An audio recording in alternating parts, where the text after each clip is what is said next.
I just got Ant-Man and the Wasp on Blu-ray with this awesome steel case, and I'm super excited to dive back into this movie. Of the two Ant-Man movies, which is your favorite? Let's talk about it in the comments.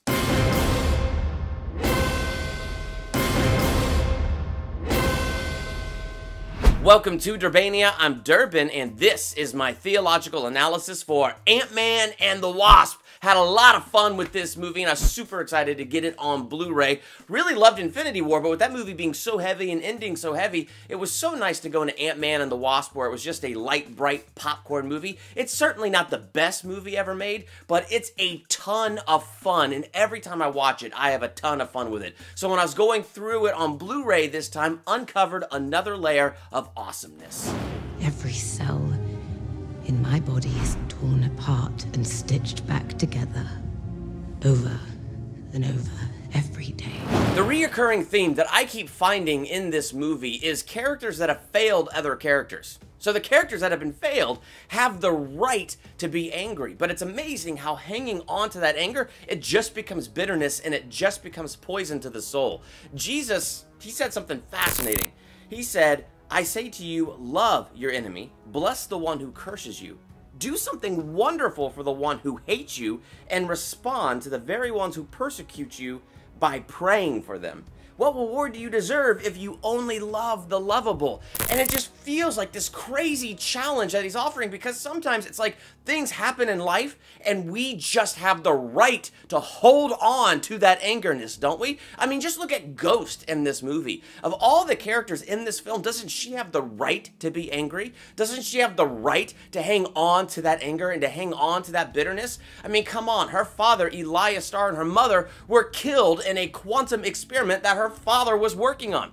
And the same experiment that killed her parents mutated her into this quantum anomaly where she's constantly phasing in and phasing out, and just at the most cellular level, she is being ripped apart and stitched back together over and over and over again. She is in a chronic pain that you and I probably could never imagine if we tried. And so then S.H.I.E.L.D. finds her and takes away her childhood and takes away her soul and turns her into this weapon. So until S.H.I.E.L.D. collapses, she's just kind of their little puppet.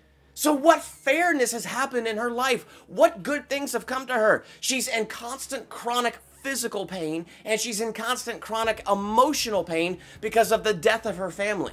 And in her mind and through her perspective, this can all be traced back to a character who failed her and failed her father. It can be traced all the way back to Hank Pym. Hank Pym failed Elias Starr from her perspective by firing Elias for simply questioning Hank. And then Hank didn't just go as far to fire him, he went further and discredited his name. So in order to rebuild a good name, he does his own quantum experiments, which led to all this junk that Ghost has been through this entire movie, leading up to this chronic pain that she has inside and out, and she has every reason to be angry and every reason to be bitter. Except there's a problem. The longer she hangs on to that anger, the longer she hangs on to that bitterness, the more poison it causes to her soul. I mean, she gets to the point where she's willing to kidnap and hurt Scott's daughter, Cassie, just to get what she wants. Lang, he has a daughter, right? You can't mean that. Ava! You lay one finger on that little girl, I won't help you, and we're done.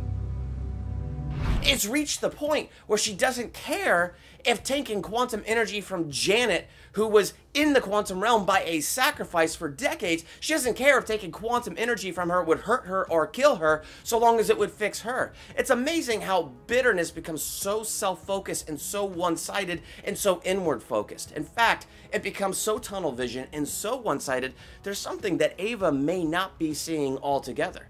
In Marvel Comics history past, Elias Starr is the villain Egghead, a constant reoccurring villain with Ant-Man. And so with that knowledge, perhaps Elias Starr in this universe was a constant thorn in the side of Hank Pym, wanting the quantum power, the quantum realm for himself. And so Hank Pym may have had no other choice but to fire Elias Starr and to discredit him, to put an end to that guy's work and to put an end to that guy's schemes. And in his selfishness, to get the power that he wanted, took his family's life and caused that chronic pain to his daughter. But you see, that's the thing about bitterness. It's incredibly one-sided. I think it's one reason that God wants us to forgive, and he tells us, vengeance is mine. Vengeance is not ours, it's his, because only he sees the true heart of everything. Only he sees who's truly repentant. Only he sees the full story behind everything. And right now, Ava is not seeing the full story behind everything. What she's seeing and experiencing is her constant pain,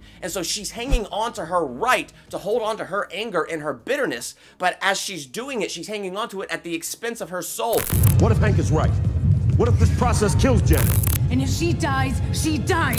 Others have sinned against her, and others have legitimately wronged her. But as she continues to hang on to that bitterness, she's also wronging herself, and she's poisoning herself. Then we fast forward, and we have Janet. Now, Janet is in the quantum realm because of a self-sacrifice. She sacrificed her life to save Hank and to save Hope. Your mother saved thousands of lives that day, knowing she'd be lost in the quantum realm. Alone, afraid.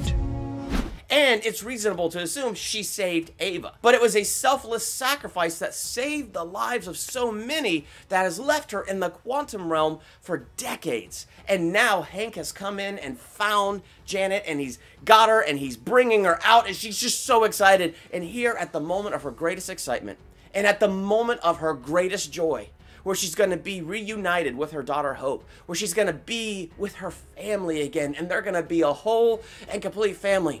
At the moment of her greatest joy, she experiences her greatest pain, as some stranger outside the quantum realm is suddenly taking the quantum energy that her body's absorbed out of her. And it's ripping her to shreds, and it's going to end in her death. And not just any death, an exceedingly painful death. Some stranger outside is ripping her to shreds. Now, from Janet's perspective, as soon as she's outside of the quantum realm and she looks at Ghost, she knows nothing of Ghost or Ghost story. She knows nothing about this character. What she knows is this person tried to kill me. This person caused me great pain. This person was doing something that would prevent my family from being whole. She had every right to be angry, every right to be bitter. She had every right to kick the ever-living snot out of Ghost. But what does she do? She walks up to Ghost. Your pain. It hurts. It always hurts.